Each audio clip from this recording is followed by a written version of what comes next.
사자들이 왕에게 보고하니라. 아멘. 이제 유다 왕국의 마지막으로 치닫고 있는 그 여정입니다. 특별히 하나님께서 요시야 왕을 세우셨습니다.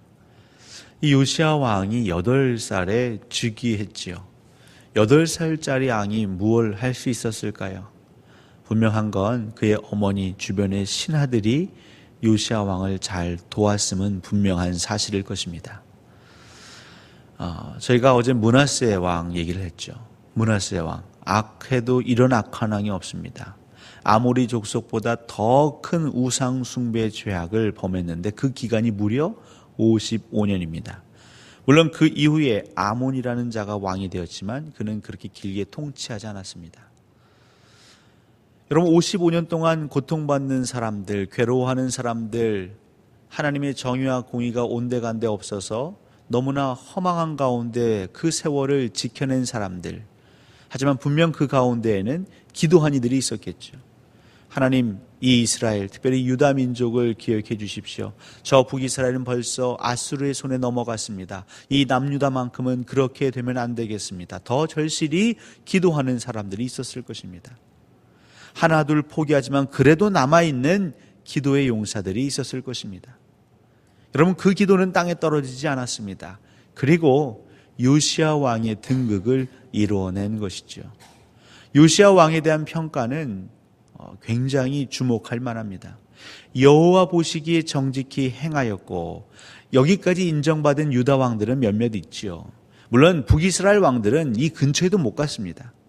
근데 다윗의 길로 행했다라고까지 칭찬받고 있습니다. 이것처럼 큰 칭찬은 없고요. 더 나아가 좌로도 우로도 치우치지 아니하였더라.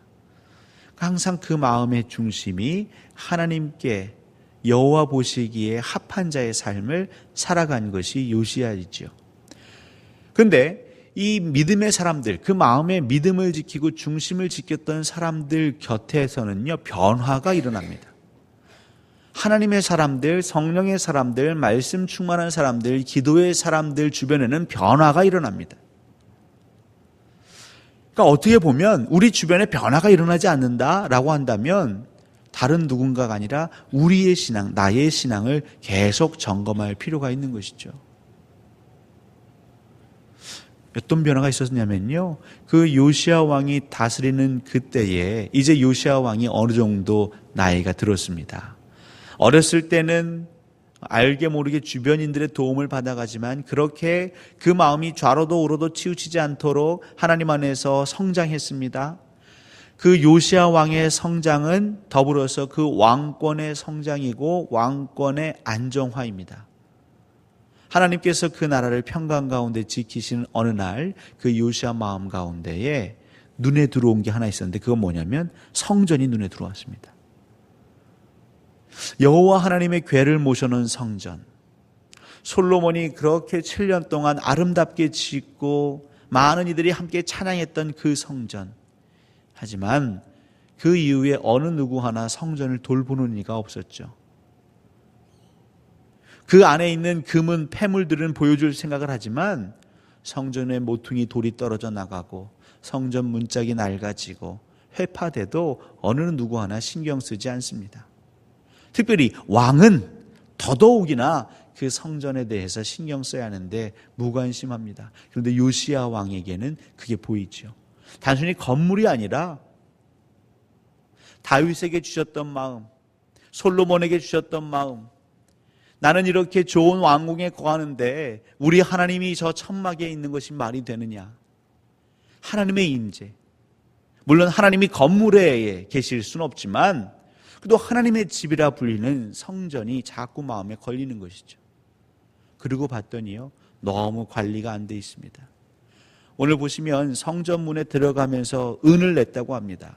그러니까 이 재정은요, 어느 정도 늘 있는 것이죠. 물론 이스라엘, 북이스라엘도 그렇고 남유다도 그렇고요, 이 사람들이 산당을 지었죠. 산당을. 그러니까 원래 이스라엘 백성들은 1년에 3차례 절기를 기억하고 지켜야 되지 않겠습니까? 그러면 들어가고 나갈 때 성전세를 내야 되는데 사실 산당이 생기면 굳이 성전까지 안 와도 되지요. 예루살렘까지 안 와도 되지요. 그러니까 지방 호족들은, 지방에 있는 제사장들은 굳이 예루살렘까지 고생해서 갈 필요 없습니다. 산당에서 제사하고 알게 모르게 산당에다 헌금하십시오. 제가 예전에 있던 교회에서 경험한 것 중에 하나가 뭐냐면 그 가정에서 가정재단이라는 걸 드리는 이들이 있었습니다. 우리 한국의 대한수도회라고 들어보셨을 겁니다. 물론 대한수도회가 오래전에 순기능도 있지만 거기는 항상 그 재단의 불이 꺼지지 않게 하라라는 주의 말씀을 인용해서 그 나름 집집마다 그 재단을 섬기는 꼭 제사장은 아니지만 그런 사람을 세웁니다. 그래서 기도한다고 그러고 기도의 능력 있는 사람을 중심으로 사람들이 교회는 다니지만 거기다가 또 헌금을 하는 것이죠. 문제는 그렇게 산당 중심의 예배, 제단 중심의 예배가 됐을 때에 그것이 빗나가고 어긋나가고 신비주의에 빠지는 경향들이 있는 것이죠. 그러니까 요시야 왕이 되기 이전에는 물론 왕권도 안정되지 않았을 뿐더러 그 지방의 산당들이 많기에 성전에 오는 사람들이 급감했겠죠. 근데 요시야 왕권이 세워지면서 성전을 강조하면서 사람들이 성전에 들어가는 은을 내기 시작합니다. 물론 그전은 냈지만 그 양이 어느 정도 많아지기 시작합니다. 이것을 요시야가 원래 그 성전세를 관리하는 그 성전문을 지키는 자에게 맡기죠. 위임합니다. 그리고 그를 믿습니다. 그를 신뢰합니다. 뒤에 보시면 회개하지 않았다. 물론 우리 교회에서는 1년에 2차례 감사가 필요하죠.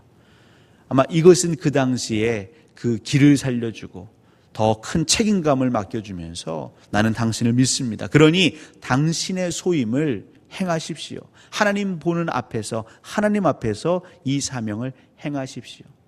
그래서 성전세를 가지고 성전을 보수하는 일을 시작합니다.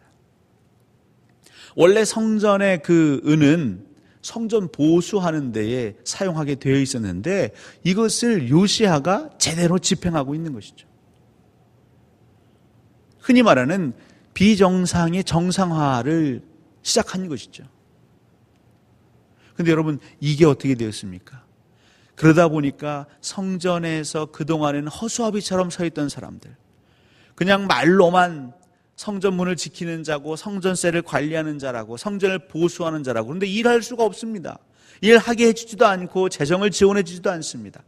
그런데 요시야 왕이 이제 그 성전 은이 모이지요. 예, 그것을 가지고 성전 관리하십시오. 보수하십시오. 저는 여러분을 믿습니다. 그렇게 임무를 부여합니다. 그러니까 이 사람들 안에서 자발적이고 역동적인 사역이 시작되죠. 그리고 어떻게 합니까? 구석구석 하나님의 집 성전을 관리하고 보수하기 시작합니다. 그러면서 발견한 것이 율법책이죠. 그냥 겉에만, 눈에 보이는 곳만, 사람들이 다니는 곳만 정리한 것이 아니라 그냥 구석구석 이잡듯이 그냥 다 지붕에서부터 저 보이지 않는 곳까지, 그 창고까지 다 뒤진 것이죠. 그러면서 발견한 것이 율법책입니다. 그리고 그것을 요시야 왕에게 가서 읽어주자 요시야 왕이 그냥 단번에 그 말씀을 듣자마자 어떻게 합니까? 엎드려서 옷을 찢고 마음을 찢고 통에 자복하는 것이죠. 이것이 어디에서 발단했느냐? 결국 사소해 보이지만, 너무나 당연해 보이지만 우리에게 주셨던 그 사명을 신실하게 적극적으로 감당할 때에 이 아름다운 신앙의 연쇄 반응이 일어나는 것이죠. 큰 역사는, 하나님의 역사는요, 갑자기 오지 않습니다. 한 사람 한 사람 세워진 자리에서 그 사역을 책임감을 가지고 사명감을 가지고 온전히 중심으로 행하기 시작할 때에 하나님은 하나하나 이끄시고 인도하시는 것이죠. 우리 종교개혁자 중에 깔뱅 선생이 있죠. 깔뱅이 주장한 여러 가지 신학적인 내용이 있지만 그 중에 하나가 이제 집역 직업 소명설입니다. 직업 소명론. 사랑하는 성도 여러분, 저희들은 하나님을 위해서 교회에서만 봉사하는 게 아니죠. 우리가 교회에 머무는 시간보다 교회 밖에 머무는 시간이 더 많습니다. 우리가 교회에서만 열심히 섬긴다고 해서 정말 아름다운 놀라운 역사를 감당하는 게 아니라 하나님이 나를 세워주신 그 자리에서 성실하게 신실하게 충성할 때에 하나님의 역사를 맛볼 수 있는 것이죠. 성전문을 지키는 자에게 있어서의 그의 삶의 자리는 그 자리입니다. 그 직업을 하나님이 주셨다는 소명을 가지고 하나님 앞에서 코람데오의 신앙으로 살아갈 때에 우리 믿는 사람들은 역사를 만날 수 있습니다. 하나님의 일하심을 경험할 수 있습니다. 단순히 내 가정도 팽개치고 일터도 팽개치고 기도원 쫓아간다고 금식만 한다고 성령의 역사를 맛볼 수 있는 건 아닙니다. 또 우리의 삶의 자리에서 최선을 다해서 힘들지만 사투를 벌일 때, 신앙의 사투를 벌일 때에 또한 우리가 모여 예배하는 공동체 예배가 더 기쁘고 복될 수 있는 것이죠. 오늘 요시야 개혁의 그 시작, 그 삶의 자리에 임무를 줬던, 사명이 있었던 유명무실했던 자들을 원상복구하고 있죠.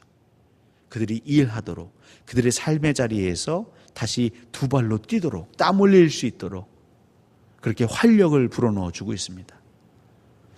하나님께서는 오늘 여러분들의 삶의 자리에서 그리스도인으로서 남들은 신경 쓰지 않지만, 남들은 대충대충 하지만, 남들은 중요하지 않다라고 해서 무시하지만 그리스도인이기에 내가 있는 그 자리에서 최선을 다하는 삶, 사소해 보이는 일, 돈 안 되는 일, 내게 그렇게 큰 영광이 오지 않는 일, 그 일에도 최선을 다하는 삶. 여러분, 그렇게 시작하다가 율법책을 발견합니다. 어디 구석에 처박혀서 먼지 쌓이는 율법책, 누구도 보지 않았던 그 율법책을 발견합니다. 한번 곰곰이 생각해 보십시오. 하나님은 나를 어디로 부르셨는가? 나를 이곳에 왜 부르셨는가? 난 이곳에서 무엇을 해야 하는가? 어떠한 마음의 중심으로 해야 하는가? 그건 하나님과 대화 가운데에 우리가 결단해야 의미가 있습니다. 누가 옆에서 추궁하고 밀어넣고 억압하고 윽박지른다고 되는 게 아니죠. 공부는 부모가 막 시킨다고 되는 게 아닙니다. 그 아이가 그 자리에서 의미를 깨닫고 동기부여를 받고 열심을 내야 공부의 맛이 있는 것이죠. 여러분, 왜 인생살이가 의미 없다 그러고 살맛 안 난다고 그럴까요? 내가 있는 이곳은 부정하면서 내가 동경하는 자리, 내가 희망하는 자리만 늘 소원하다 보니까 괴리가 있는 것이죠. 그리스도인은, 참된 그리스도인은 비록 엉망인 곳, 하지만 나를 지금 보내신 그 자리에서 내 일을 찾아내는 사람이 그리스도인입니다. 또 그 일을 찾아내게 하는 자가 리더입니다. 요시야는 그 일을 찾아내게 했고 그 일을 감당할 수 있도록 역량을 집중시켜줬습니다. 그리고 그 성전에 서 있던 사람들은 이것이 나의 일임을 깨닫고 거기서 열심히 신바람 나게 아주 구슬땀을 흘리면서 사역을 한 것이죠. 그렇게 차곡차곡 한 걸음 한 걸음 나아가다 보면 주의 영광에 이르게 되는 것이죠. 오늘날도 요시야의 개혁이 필요합니다. 여러분, 개혁은 엄청난 것 같지만 오늘 요시야가 보여준 개혁, 하나님께서 우리에게 보여주신 개혁은 바로 내가 있는 자리에서부터 한 걸음씩 나아가는 개혁입니다. 내 삶의 습관을 개혁하십시오. 내 삶의 생각, 말, 행동부터 개혁하십시오. 내 가정에서부터 부족한 부분이 있다면 그것과 씨름하십시오.